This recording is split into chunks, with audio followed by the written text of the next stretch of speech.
She is really the She-Hulk. She throws them. As strong as she looks, that doesn't even cover how strong she actually is. That's Lanisha She-Hulk Vincent. She's a wife, mother of 2 girls, a correctional officer, and a world champion. My opponent and me, you know, and that's all I see in the cage is just us. And it's either you gonna go or I'm gonna go, so. Well, her opponents have gone down. Lanisha Vincent. In November, Lanisha became the first amateur from the U.S. to win the International Mixed Martial Arts Federation and World MMA Association Unified World title. She's also the first female and first African-American woman to be world champion. What's so impressive is that she did that by winning 4 matches in 4 days, all by knockout, after taking a 1.5 years off from fighting. The Incredible Hulk always been my favorite character, you know, because, you know, once he gets ticked off, it's like, that's it, it's hard to calm him down, and that's sort of how I am. I'm like a little ticking bomb, you know.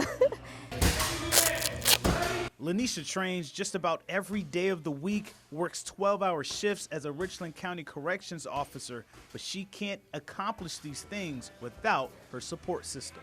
My mother and my husband plays a part in it, you know. They'll watch my daughters for me when I go to the gym, so. And then I work 12 hours, I work at the prison. So when I get off work, I come straight to the gym and work out. There are only a few black female fighters in mixed martial arts.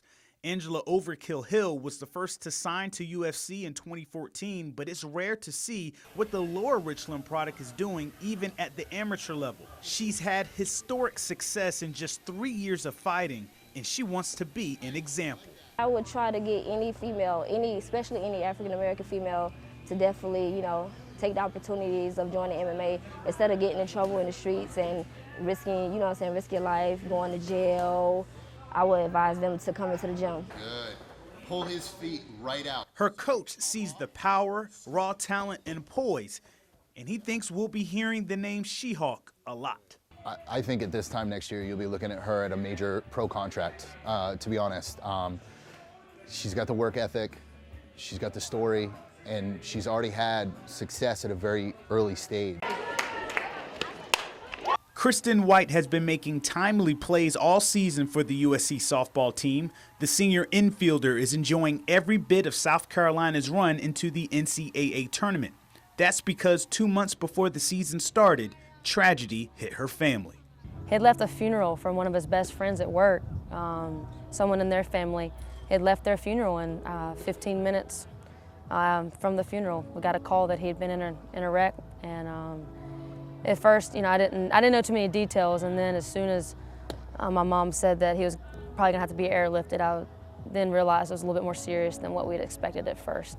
On November 30th, 2017, Kristen's father, Forrest White, passed away. Kristen was an all-state selection and 2-time state champion from Chesterfield. She says she got her athleticism from her dad. He was very athletic, played basketball, football, baseball all through high school, and was, like I said, very athletic. And he saw my skills at a young age and took the time to develop those and get me to the ball player I am today. What was that off-season like, that period, trying to prepare to play again without him being there? At first, it was very difficult to think about, to be honest. You know, it was like he came to every game. Like, he did not miss a game. I can count on one hand the 3 years he was here that he missed. So he was at every game, home and away, and it was hard to think about preparing for the season, not being able to look in the stands and see him there. Maybe the best thing for Kristen was softball, and her coaches and teammates were there to help her through an unfortunate adversity. How are we going to show up for Kristen in the absolute worst time of her life? You know, because a lot of the players would say, I don't know what to say, what should we do? And you know, sometimes you don't know the right answer, but I think it's just showing up for people in their worst moments. And I think that's what we did. We just put our arms around her and loved her. The team also did this. A bow is placed on the seat where Forrest always sat to watch his daughter play. Kristen's teammates weren't finished in their support. The team motto, Buck Strong, was started. Forrest's nickname is Buck, and he was known for his strength. Players have been wearing bands that Kristen designed this year with that phrase. It's brought everyone in the program closer. This truly is a family, and they're here for me, and each thing we've faced throughout the season, it just continues to be that way. And and it is a truly special feeling. The way the season has gone, you guys are, making so many records under Coach Smith. The chemistry is there.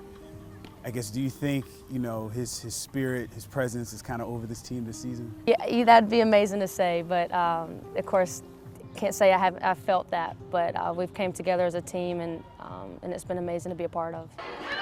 Back in March, this happened. Kristen's first home run of the season was a walk-off in extra innings against Texas. You could say she had an angel in the outfield. Whitey hit the home run that night. That was just one of those moments where you're like, Buck's here. And even, I want to say the commentators, someone said they just felt if he lifted that ball for me. And there's definitely moments where I'm like, okay, Daddy was with me on that. And I know he's been here throughout the whole season, and that was definitely one of those moments. Head coach Beverly Smith has seen Kristen excel and grow despite her uncomfortable situation. The difference this year is just how strong she's really had to be through such a tragedy. And I think what she's realized is how the team looks to her in a leadership role. And I think she's somebody that never really wanted that attention, but recognized it was going to be her responsibility this year. The team really gave her the nod as, you're our leader, and I think she's really stepped up in that role. And so that's been the biggest change, is that she's recognized her leadership position on the team. And I think she looks to her dad from that. From her dad passing in the offseason to her team on the verge of making a run in the national tournament, and remembering her dad saying that softball is life and life is softball, Kristen has learned this about herself. Just knowing that I do have the strength to get through it. Some days are going to be tougher than others, but knowing that pulling through, staying strong, and continuing to live life the way he'd wanted me to live life has helped me keep positive and stay strong through it all. Joe Cook, News 19, WLTX. The South Carolina Department of Juvenile Justice has a stigma attached to it. Once inside, you're forgotten about and often judged from the outside. Behind the barbed wire fences and locked gates, there is a program that is trying to change perceptions. The DJJ Birchwood Bulldogs are getting a second chance through basketball. It's like a brotherhood, something, being a part of something that's positive, that you know that's destined for you, that's going to keep you out of trouble or something. I wake up every morning and just be prepared to come play basketball. The basketball program at DJJ has been around for 6 years. It's just like any other team. They have practice and play in a local church league. The team atmosphere in this detention center has been therapeutic. It's helping me work with my, if I'm going through something, I just come out here to practice and just take it all out on the court and just ball out.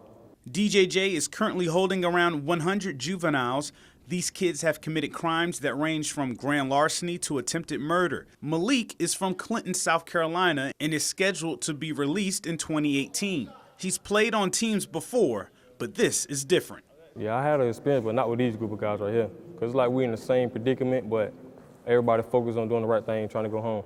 Tony is from Columbia and went to Keenan High School. He has a motivation to stay on the team that's very personal to him. I really play for my mom, because my mom deceased in 2013, and when I was coming up, she put a lot of money in for me to play ball, like in camp, basketball camps and basketball teams and stuff like that. She put in a lot of work, hard work, so I kind of do it for my family. This Bulldog team is almost like a second family for these kids. Raymond Duck Harrison, a former SC State All-American football player and Richland Northeast grad, has been coaching the Bulldogs the last 3 seasons. When people find out who he coaches, these are the reactions he gets. Oh man, how you get those kids work together? You know, those kids are knuckleheads.